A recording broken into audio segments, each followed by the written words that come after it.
Alright guys, it's July 29th or something today, and we're moving oats. So these oats have been sitting in the bin there, these bins, since last fall. And we froze them down and they're still cold to the touch. In fact, I can check on my phone and the temperature in the middle of the bin is -3, -3, -2, 0, and then it's like 10 degrees at the top, and it's like where the opening is, where there's air, no grain, it's hot obviously because of the outside temperature. And same as you go down, the hopper's warmer. So we sold these oats. We need to get this is technically our dry bin.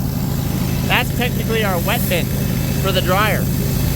And that auger takes the wet to the dryer, and that auger goes from the dryer to the dry bin. So we need to get these bins empty before harvest, so that way we have the wet and dry bin just in case, so we're filling up. So by the way, oats are really light, like 36 or 30 some pounds a bushel versus like your 60 of wheat. So we just about filled this whole thing up. I guess I better get down here. All right.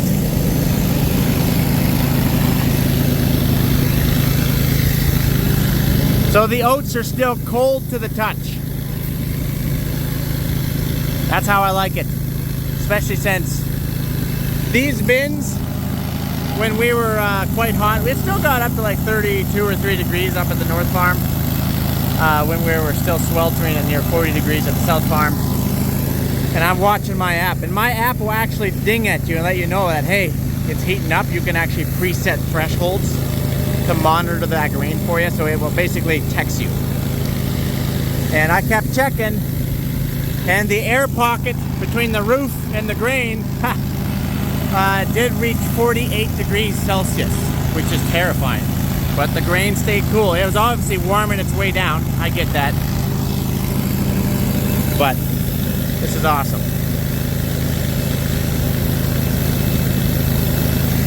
Now, if you had a big bin, 55,000, these are only like 7,500 bushel hoppers. They're 21-foot diameters. If you had a great big old bin, froze down to minus, say, 20 or 30 degrees Celsius, it would stay probably minus 20 to 30 degrees Celsius all year. 40 degrees or not. It would warm up on the top and work its way down and kind of work its way in from the sides. But she would stay very, very cold. Alright, we just filled the front trailer. Jimble's going to move the truck here for us. We're going to go to hopper number 3.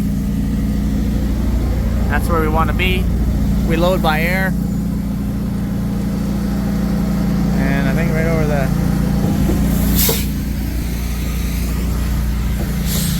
in case we don't want to load on the ring. Actually, we got to back up. Can you back it up a little bit?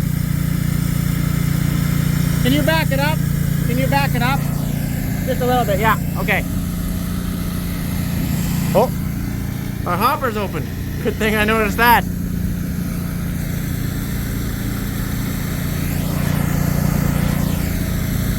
Right there. Perfect, we better close that hopper. Made a mess. When we were moving trailers, I thought that I shut it all the way off, but I left it open this much and I wasn't paying attention.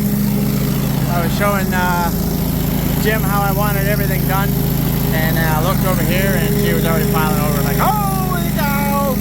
So I got some more cleaning up to do.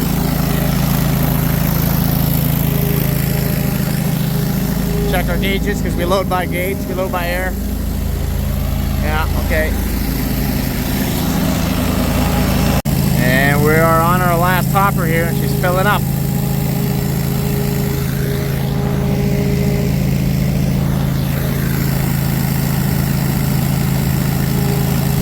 That's our dugout out there, by the way. Holding lots of water. Okay, we're almost full. Speaking of dugout, it's now evening. The sun is setting. The truck is loaded. I got a lot of weeds here. This is all got to get cleaned up, taken care of. Got some plans. We're going to pull this dirt over here, and we're going to build this up.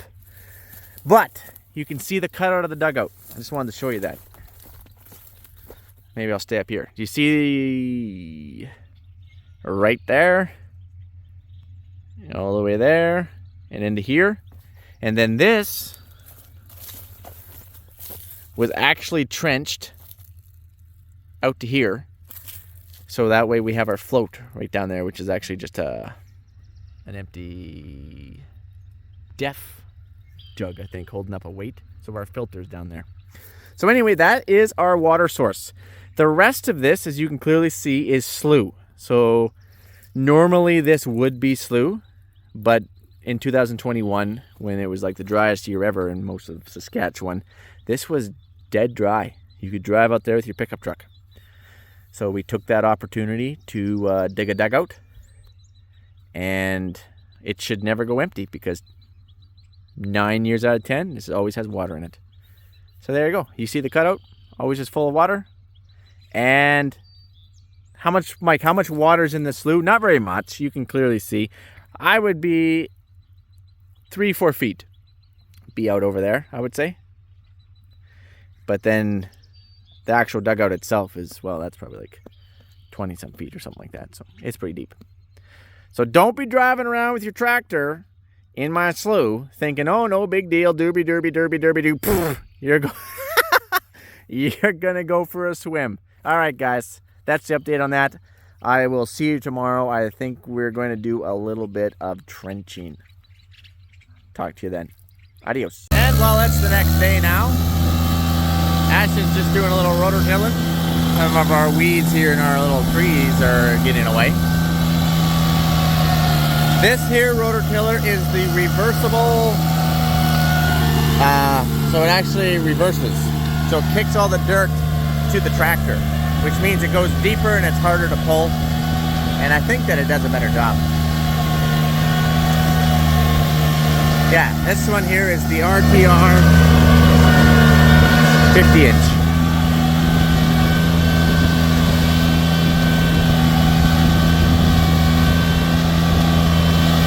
Man, she's humming on it here. I got coffee in hand.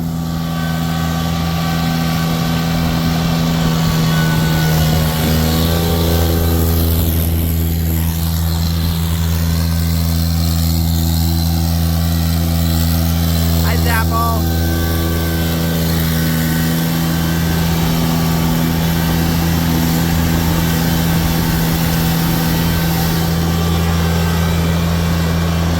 Told there's a rock somewhere over here.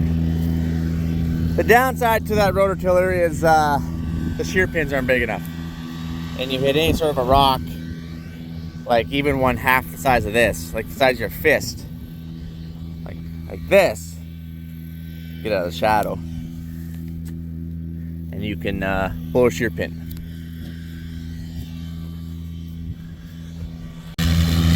Once we get everything rototilled, then we gotta do a bunch of weeding by hand around all the trees. There's Chapel. He's got his little earmuffs on. You wave. You wave. Oh, lugging it down.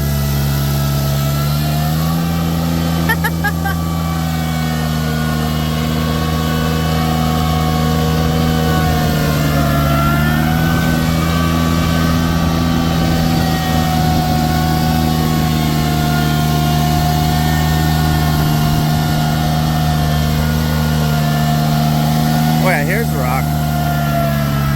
This is a big one. Oh, actually. Well, we're gonna let Ashtyn Chapel rototill the trees. Well, hopefully not rototill the trees, but around them. And I got a friend of mine over here is helping me with some wiring.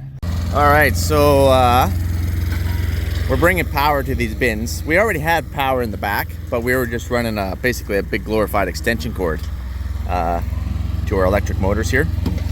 So we're gonna bring in underground power, and then we're gonna put plugs on here, and then, you know, so everything's, no extension cords. Everything can stay plugged in all the time. And then we're hoping to get some lights on these bad boys. And some 110 plugs here, so that way we can plug some semis in during the winter time.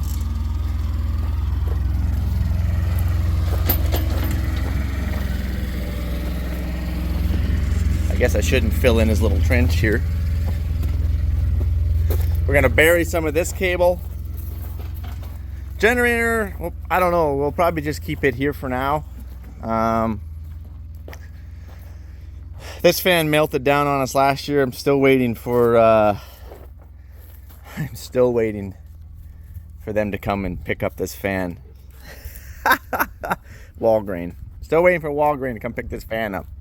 But we're going to bury all this stuff, and we're going to tidy up some stuff, and we're going to put some lights and electrical power outlets and sockets. Oh, then we should work on the dryer. So this is the dryer, and I really hope that we don't have to use this thing. It's brand new, never been used. I bought it like 2 years ago. 3 years ago. 2 years. I don't know, 2 or 3. And we've yet to ever use it, and I'm very happy about that. So we haven't anchored it down yet because we don't know if this is the exact the exact place it has to be. This is our auger, as I was explaining earlier in the video. We're gonna stick it under there. This is for the wet bin.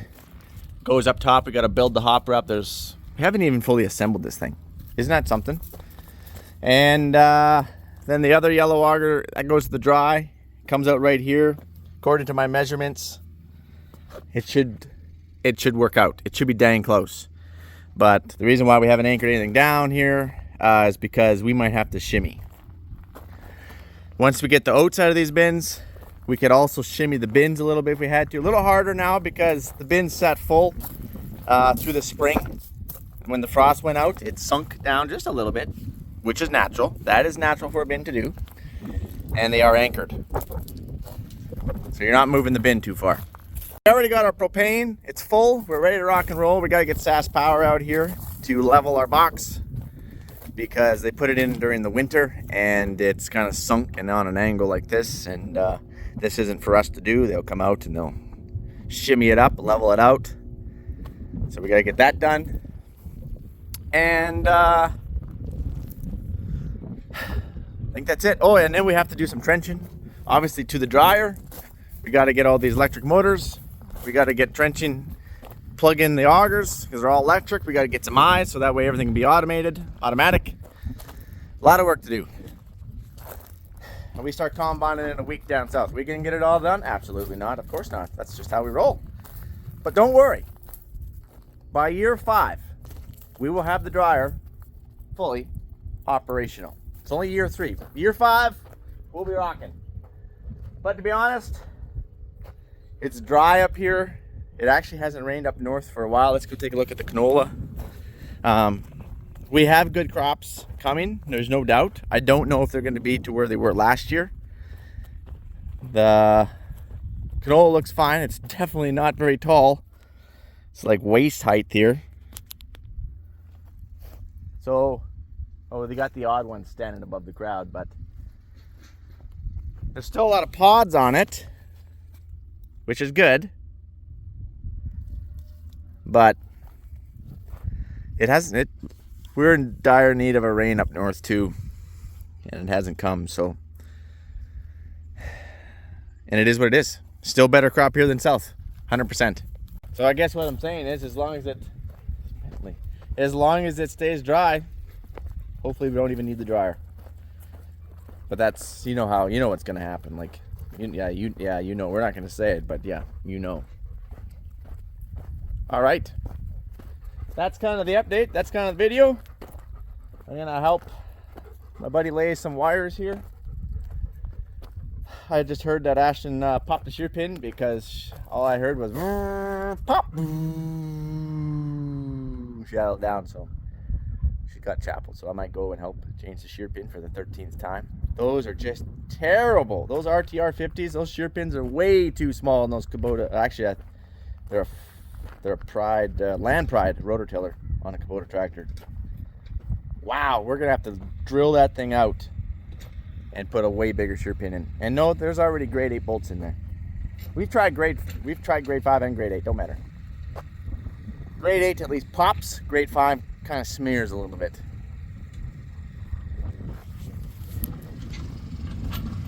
So watch him do a little digging here.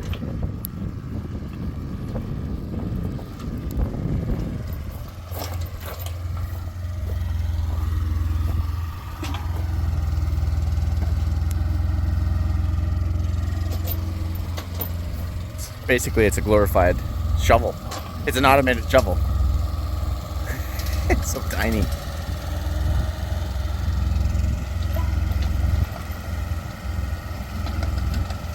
No pressure.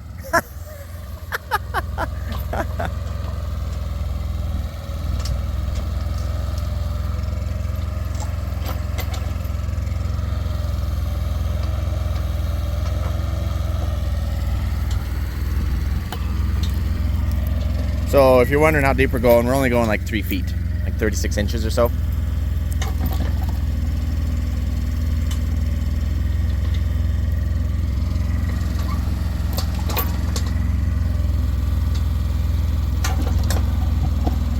Well, you guys get the idea. I will catch you on the flipper. Adios, amigos.